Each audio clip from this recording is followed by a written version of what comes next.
உடம்புல சுத்தமா ரத்தம் இல்ல, பிளட் லெவல் ரொம்ப கம்மியா இருக்குன்னு டாக்டர் சொல்லிட்டா இந்த ஒரு விஷயத்த மட்டும் பண்ணுங்க. இது எனக்கு சித்தா டாக்டர் சொல்லி கொடுத்த டிப்ஸ். அவ்வளோ சூப்பரா ஒர்க் ஆகுது. 500 1000 செலவு பண்ண தேவையில்ல, அதிக விலை கொடுத்து எதுவும் வாங்கி சாப்பிடவும் தேவையில்ல. ரொம்ப ரொம்ப எளிமையா ஒரே வாரத்தில் உங்க பிளட் லெவலை இன்க்ரீஸ் ஆகிறத உங்களால பார்க்க முடியும். ஹீமோகுளோபின் லெவலை இவ்வளோ ஈஸியாக இன்க்ரீஸ் பண்ண முடியுமான்னு நீங்களே ஆச்சரியப்படுவீங்க.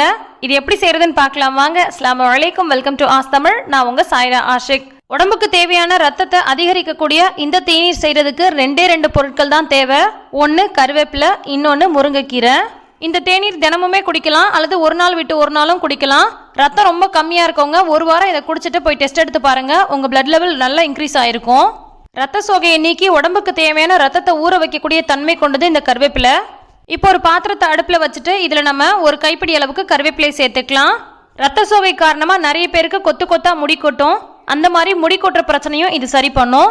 அடுத்தது ஒரு கைப்பிடி அளவுக்கு முருங்கைக்கீரை சேர்த்துக்கலாம். ஒரு கைப்பிடி கருவேப்பிலை, ஒரு கைப்பிடி முருங்கைக்கீரை, இது 2 தாங்க தேவை. இது 2த்துலையுமே ரத்த சோகையை நீக்கக்கூடிய தன்மை இருக்கு. அதே மாதிரி ரத்தத்தை சுத்திகரிக்கக்கூடிய தன்மையும் இருக்கு.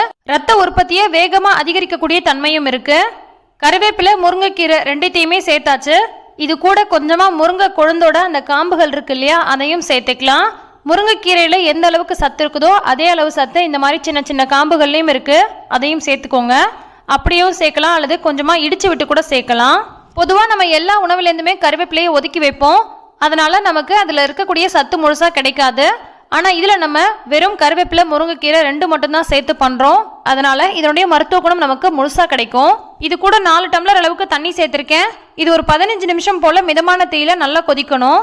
இந்த தேநீர் நம்ம குடிக்கிறதுனால இன்னும் ஒரு சில பெனிஃபிட்ஸும் நமக்கு இருக்கு. பார்வை கோளாறுகள் இருந்தால் அதை சரி பண்ணும். முதுமையில் ஏற்படக்கூடிய அந்த கண் புரை இருக்கு இல்லையா, அது வராமல் தடுக்கும். மலச்சிக்கல், வயிற்றுக்கடுப்பு, வயிற்றுப்போக்கையும் சரி பண்ணும். தேவையில்லாத உடல் பருமன், ஊளை சதையை குறைக்கிறதுக்கு இது ரொம்ப ரொம்ப சூப்பராக ஹெல்ப் பண்ணும். செரிமான கோளாறையும் சரி பண்ணும். காலையில் எழுந்ததும் ஒரு சிலருக்கு ரொம்ப சோர்வாக இருக்கும். ரத்தம் கொஞ்சம் குறைவாக இருந்துச்சுன்னா அவங்களுக்கு அந்த மாதிரி இருக்கும். அதனால இது உடல் சோர்வையும் சரி பண்ணும். நல்லா கொதிக்கும் போது இலைகள் ஓரமாக ஒதுங்கி போகாத மாதிரி இந்த மாதிரி அடிக்கடி கிளறி விட்டுக்கோங்க. சிறுநீரகம் சம்பந்தப்பட்ட பல்வேறு விதமான கோளாறுகளை சரி பண்ணுறதுக்கு இந்த கருவேப்பிலை சாறு ரொம்ப சூப்பராக ஹெல்ப் பண்ணுது. முருங்கைக்கீரையில் ஏராளமான சத்து இருக்கு. Calcium, iron, vitamin B, vitamin B2, vitamin C, இந்த மாதிரி நிறைய சத்து இருக்கு. இது எல்லாமே உடம்புக்கு ரொம்ப ரொம்ப நல்லது. இது நோய் எதிர்ப்பு சக்தியை பன்மடங்கு அதிகரிக்கக்கூடியதா இருக்கு. நான்வெஜ்ல மட்டுமே கிடைக்கக்கூடிய 8 விதமான அமினோ அமிலங்களை இந்த முருங்கைக்கீரை உள்ளடக்கிதான் இருக்கு. உங்க உடம்புல இருக்கக்கூடிய தேவையில்லாத கொழுப்பெல்லாம் கரைச்சி வெளியில கொண்டு வரும். இது ஒரு 15